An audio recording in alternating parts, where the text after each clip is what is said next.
Bismillahir Rahmanir Rahim. This is the English translation of the Majlis of Hazrat Maulana Qamar Uzzaman Saheb Damat Barakatuhum, which took place on Monday, the 8th of Jumadul Ula, 1446, 11th of November 2024.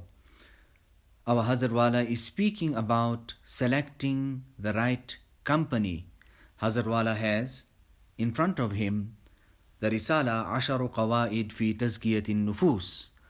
Hazrat Wala is saying about the excellence of this kitab. Definitely it is like the kitab of Hazrat Tanwi, the Qasdus Sabil.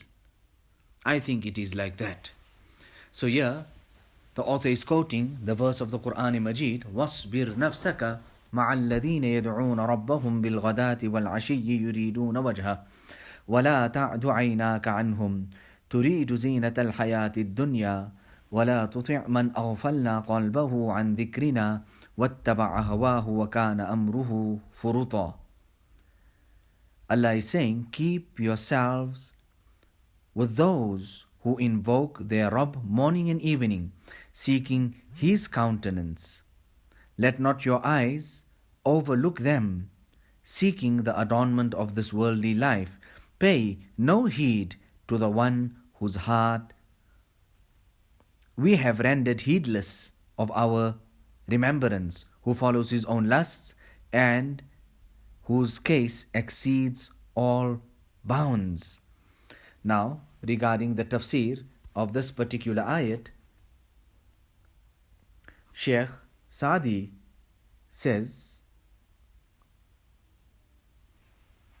فيها الأمر بصحبة الأخيار ومجاهدة النفس على صحبتهم ومخالطتهم وإن كانوا فقراء فإن في صحبتهم من الفوائد ما لا يحصى.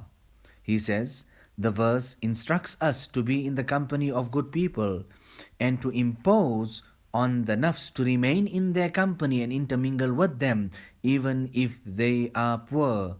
This is because there are countless benefits in being in their company.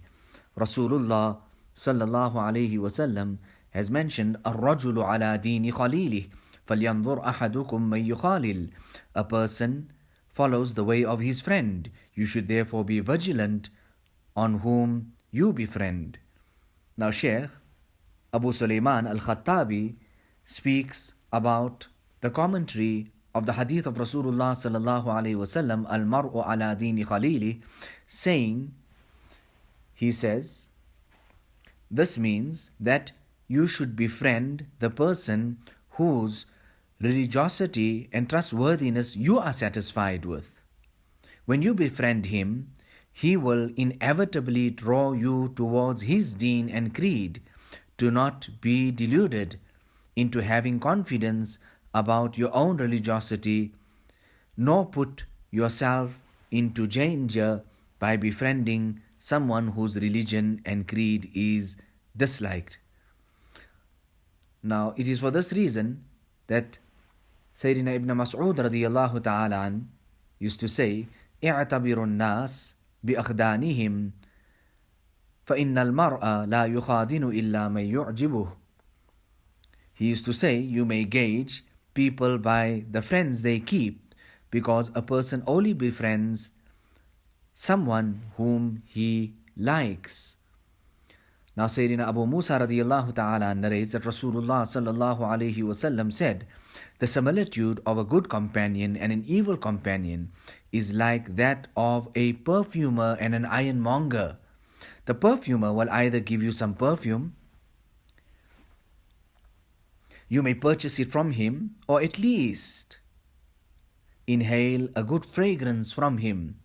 As for the one who blows the bellows, he will either burn your clothes or you will inhale a foul smell from him.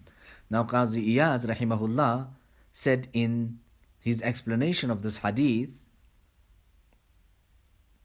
the hadith teaches us to abstain from intermingling with evil people, sitting in the company of mischief mongers, those who introduce innovations in Islam, and people who backbite. This is because the influence of all these will penetrate the one who sits in their company. The hadith encourages us to sit in the company of good people from whom we could acquire knowledge, etiquette, good manners, and praiseworthy characteristics.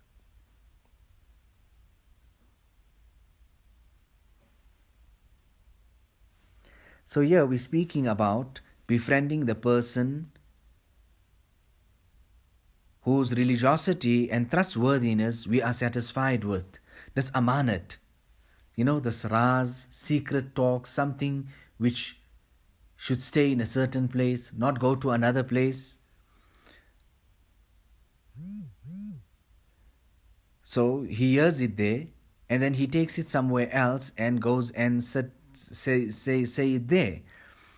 Now, our Hazrat Wala is quoting an incident that took place back in the day, in the time of Hazrat Maulana Shah Wasiullah Saheb, that he was giving his majlis. Now you people understand, he was a fiery personality. Do you understand? Did you understand what I said now?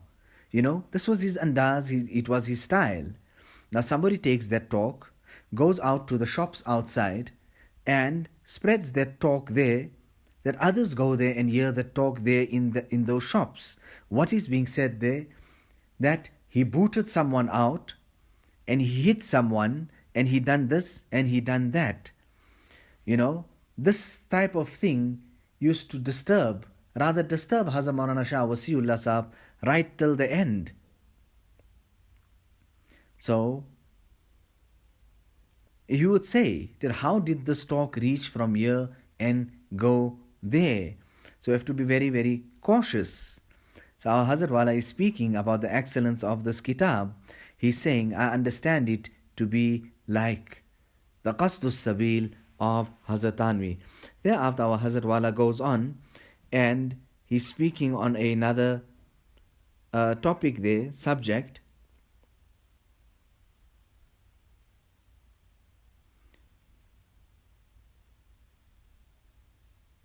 That Sayyidina Abu Bakr radiyallahu ta'ala and asked Rasulullah sallallahu alayhi wasallam to teach him a dua which he could make to Allah subhanahu wa ta'ala in his salah. Rasulullah sallallahu alayhi wasallam taught him to say, Allahumma inni zalamtu nafsi dhulman kathira wa la yaghfiru dhunuba illa anta faghfir li maghfiratan min indika warhamni innaka antal ghafurur rahim. O Allah, I have wronged myself excessively. None but you forgive sins. Forgive me then, a forgiveness from yourself. Have mercy on me, for you alone are all forgiving, all merciful.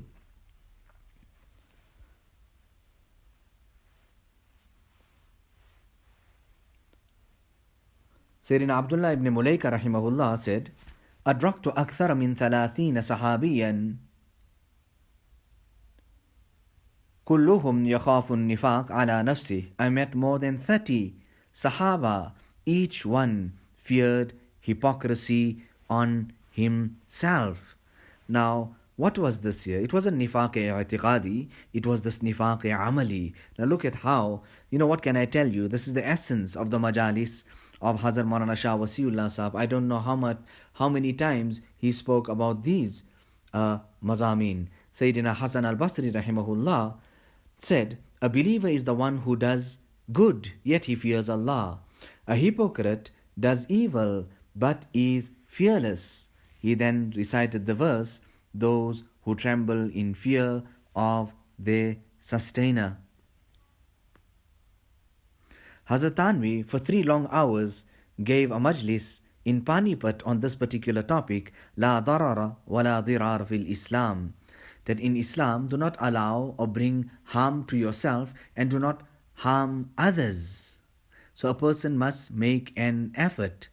This seemed to be a last majlis. Allah Ta'ala give us the tawfiq in hidayat of making fikr for our islah.